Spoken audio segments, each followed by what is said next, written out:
동네 카페에서 커피 만드는 기계 소리가 쉬익하고 납니다. 제 핸드폰에는 새벽 5시 출근하라는 회사 문자가 또 와 있고 계산대 서랍이 살짝 열려 있는데 월세 독촉장 마이너스 200만 원이라고 빨간 글씨로 쓰인 종이가 삐져나와 있어요. 안녕하세요. 저는 정원입니다. 올해 40살이고 물류창고에서 지게차 운전을 15년째 하고 있어요. 아내는 3년 전에 유방암으로 먼저 갔습니다. 지금은 20평 아파트에서 혼자 살고 있습니다. 이 동네 카페 사장님과 8달 동안 만났는데 결국 헤어지게 됐어요. 어떻게 이런 일이 생겼는지 말씀드려 보겠습니다. 매일 오후 6시에 퇴근하고 집에 가기 전에 이 카페에 들렀어요. 집에 가면 혼자서 컵라면이나 김밥 하나 사서 먹는 게 전부라 따뜻한 커피 한 잔 마시는 게 하루 중 유일한 위로였습니다. 카페 사장님은 수연 씨라고 하는데 38살쯤 되어 보였어요. 키가 한 160 정도의 단발머리를 하고 항상 앞치마를 두르고 계셨습니다. 처음에는 안녕하세요, 감사합니다 이런 인사만 나누는 사이였어요. 그런데 어느 날부터 제 핸드폰으로 문자가 오기 시작했습니다. 오늘도 야근이세요? 추운데 감기 조심하세요 이런 말들이었어요. 아내가 죽고 난 후로 이렇게 안부를 물어보는 사람이 없었거든요. 어느 날 커피값을 계산하다가 우연히 봤는데 계산대 서랍에 월세 미납 통지서가 있더라고요. 200만 원이라고 적혀 있었습니다. 혼자서 카페 운영하기가 쉽지 않구나 싶었어요. 수연 씨 얼굴을 자세히 보니 파운데이션으로 가렸지만 다크서클이 있었고 웃을 때도 억지로 웃는 것 같았어요. 38살 여자가 혼자 장사하면서 얼마나 고생이 많을까 싶어서 마음이 안 좋았습니다. 수연 씨는 스콘 굽는 냄새가 나기 전에 먼저 어서 오세요 하고 웃으며 인사하는 분이었어요. 카페는 형광등 대신 노란 전구를 켜놔서 분위기가 따뜻했고 테이블 6개마다 작은 화분이 하나씩 놓여 있었습니다. 진열장 옆에는 오늘 매출이라고 적힌 대학 노트가 있었는데 가끔 수연 씨가 계산기 두드리며 한숨 쉬는 모습을 봤어요. 오후 3시부터 5시까지는 손님이 별로 없어서 그때 저희끼리 동네 얘기를 했습니다. 처음 제대로 대화를 나눈 건 3달 전 장마철이었어요. 퇴근하고 나오니까 갑자기 비가 쏟아져서 우산 없이 카페로 뛰어 들어갔습니다. 그때 수연 씨가 우산 가져가세요. 내일 가져다 주시면 돼요 라고 하더라고요. 그 다음날 우산 가져다 드리면서 감사했습니다 라고 했더니 수연 씨가 혼자 사시나 봐요? 라고 물어보시더군요. 그래서 네, 아내가 3년 전에 하늘나라로 먼저 올라가서 지금은 혼자 살아요 라고 답했습니다. 수연 씨 본명은 김수연이고 이 카페를 연 지 2년 됐다고 했어요. 전 남편이 주식 투자하고 코인 거래하다가 빚만 잔뜩 만들었어요. 이혼하고 나서 이 가게 차렸는데 아직 힘들어요 라고 솔직하게 얘기하더군요. 저도 제 사정을 말씀드렸어요. 아내 병원비로 집도 팔고 적금도 다 깨고 지금은 전세 보증금 5천만 원짜리 집에서 혼자 살아요. 월급은 350만 원 정도 받는데 생활비 빼고 나면 별로 남는 게 없어요. 서로 힘든 사정이 있다 보니까 더 이해가 됐어요. 저는 주말에 김치찌개나 된장찌개 끓인 걸 반찬통에 담아서 가져다 드렸고 수연 씨는 정말 맛있어요. 혼자 있으면 제대로 못 해먹거든요 라고 고마워했습니다. 40살에 만나는 사람이라서 그런지 급하지 않았어요. 젊을 때처럼 사귀자거나 우리 만나자 이런 말은 안 했어도 서로 의지하는 사이가 된 것 같았습니다. 수연 씨는 새벽 5시에 나와서 빵 반죽하고 커피 원두 갈고 밤 9시까지 카페 문을 열어놨어요. 하루 16시간을 일하니까 다리도 퉁퉁 붓고 허리도 아파서 파스를 붙이고 다녔어요. 문 닫기 30분 전쯤 되면 수연 씨가 따뜻한 머그컵에 커피를 따라서 건네주곤 했어요. 그 컵을 받을 때 손이 살짝 닿는데 그 따뜻함이 오래 남았습니다. 그런데 한 달 전쯤부터 수연 씨가 요즘 좀 바빠요. 밤에 다른 일도 해야 해서라고 말했어요. 무슨 일인지 물어봤더니 편의점에서 새벽 알바 시작했어요. 11시부터 새벽 5시까지라고 하더라고요. 카운터 옆을 보니까 택배 포장 상자들이 수북하게 쌓여 있었고 테이핑용 투명 테이프 여러 개가 굴러다니고 있었습니다. 이것도 부업으로 하세요? 라고 물으니까 인터넷 쇼핑몰도 조금씩 해요. 안 그러면 생활이 안 돼요 라고 답했어요. 제가 너무 무리하지 마세요. 몸 상하면 어떻게 해요? 라고 했더니 수연 씨가 갑자기 표정이 굳어지더라고요. 제 문제는 제가 알아서 할게요. 간섭하지 마세요 라고 말하는 톤이 차가웠어요. 그 말을 듣고 나서 뭔가 벽이 생긴 것 같았습니다. 저는 걱정해서 한 말인데 수연 씨에게는 간섭으로 느껴진 모양이었어요. 그날 이후로 수연 씨가 조금 달라졌어요. 예전에는 오늘 어떠셨어요? 힘드시죠? 라고 먼저 말을 걸었는데 이제는 안녕하세요 인사만 하고 커피만 타서 주더라고요. 제가 왜 이러세요? 제가 뭘 잘못했나요? 라고 물어봤더니 아무것도 아니에요. 그냥 요즘 피곤해서 그래요 라고 했지만 목소리에 힘이 없었어요. 어느 날은 수연 씨 눈이 퉁퉁 부어 있더라고요. 울었구나 싶었는데 뭐라고 위로해야 할지 몰라서 그냥 커피 맛있게 잘 마셨어요 라고만 했습니다. 그때부터 저도 마음이 불편해지기 시작했어요. 뭔가 도와주고 싶은데 방법을 모르겠고 말을 걸자니 또 간섭한다고 할 것 같고 40살 남자가 이런 상황을 어떻게 처리해야 하는지 경험이 없었거든요. 아내가 살아있을 때는 이런 고민 없이 살았는데 혼자 되고 나니까 여자 마음을 어떻게 헤아려야 하는지 정말 어렵더라고요. 비가 그친 후 골목에는 축축한 아스팔트 냄새가 났어요. 그 냄새를 맡으니까 왠지 불길한 기분이 들었습니다.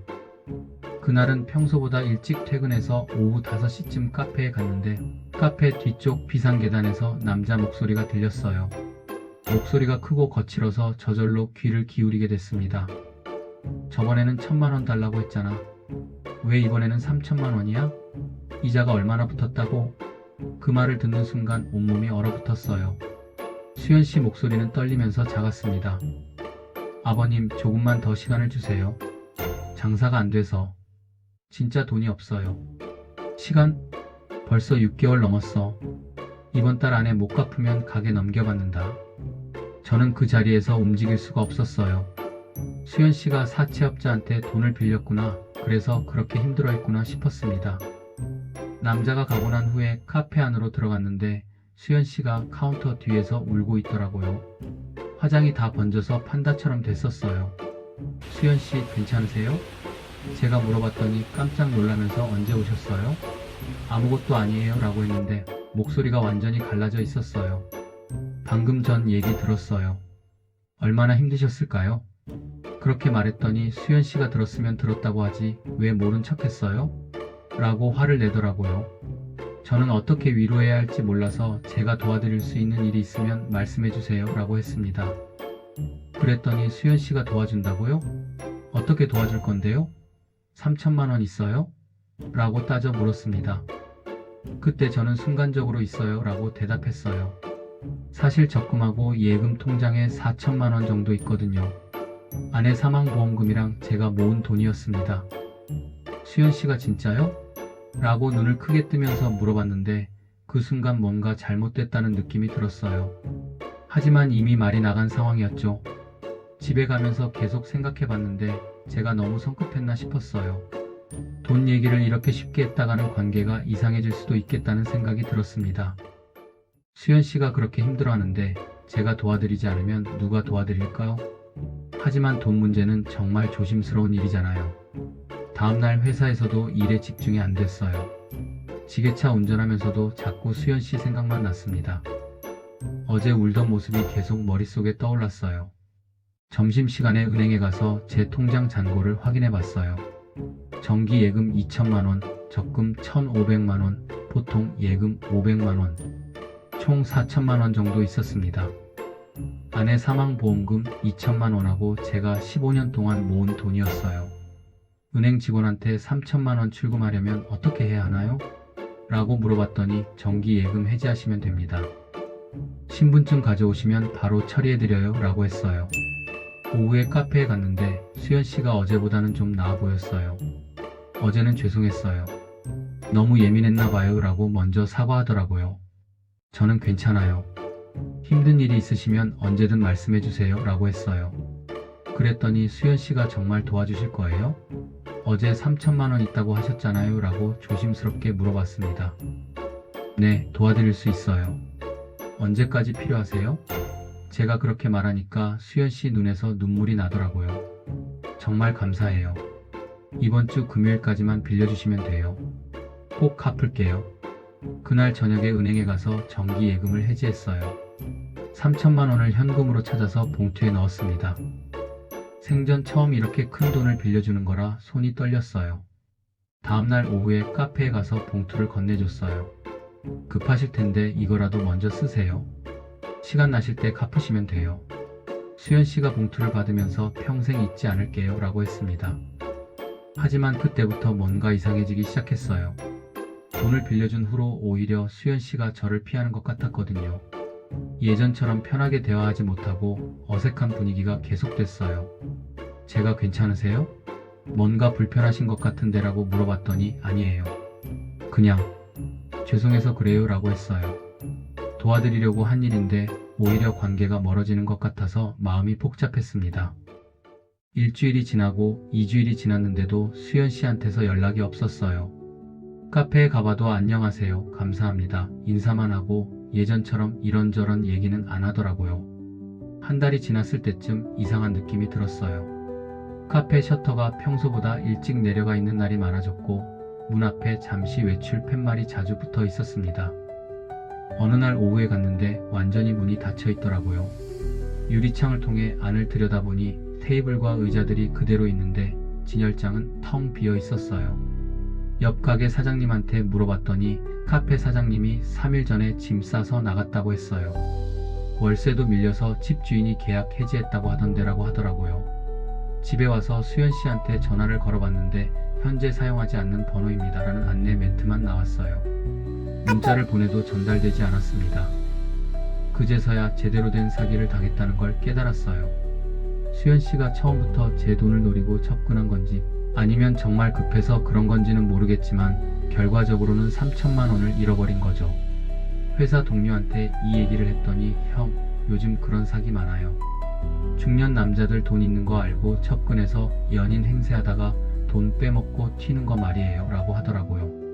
정말 바보 같았어요. 40살 먹은 어른이 이렇게 순진할 수가 있나 싶었습니다. 아내가 살아있을 때는 이런 일에 휘말릴 일도 없었는데 혼자 되고 나니까 판단력이 흐려진 것 같았어요. 경찰서에 신고도 해봤지만 사기 입증하기 어렵다. 연인 사이에서 돈 빌려준 걸로 보인다는 답변만 들었어요. 차용증도 안 써놨고 증거도 없으니까 어쩔 수 없었습니다.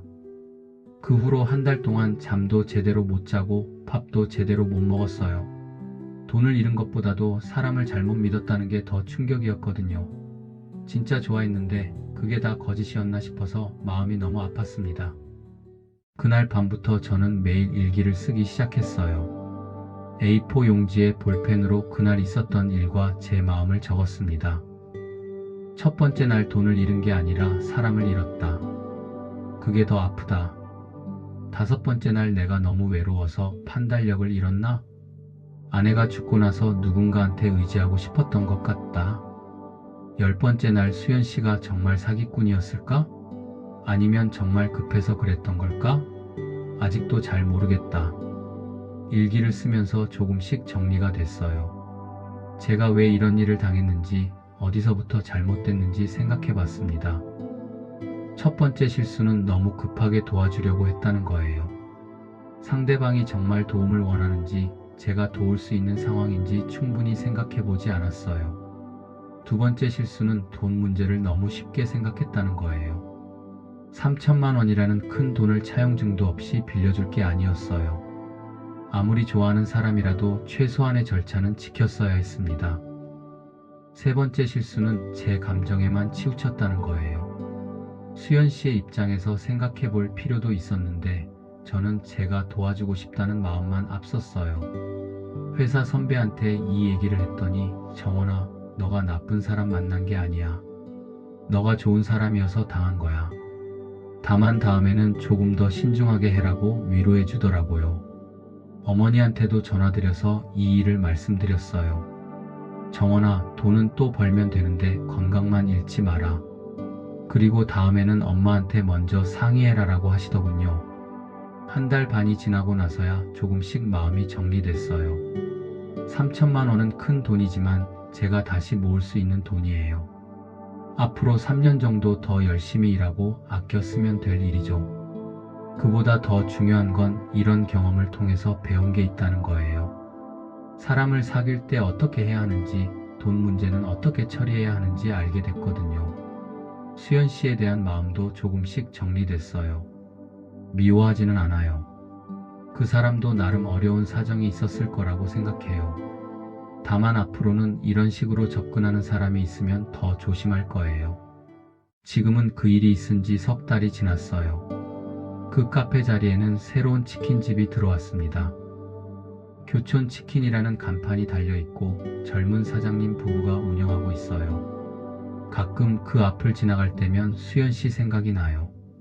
지금 어디서 뭘 하고 있을까? 잘 살고 있을까 하고 말이에요. 원망하는 마음은 없어요. 그냥 궁금할 뿐입니다. 회사에서는 예전처럼 일하고 있어요.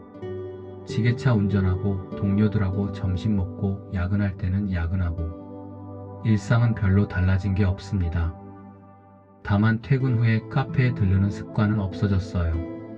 집에 바로 가서 편의점에서 산 도시락 먹고 텔레비전 보다가 자는 게 요즘 일과예요.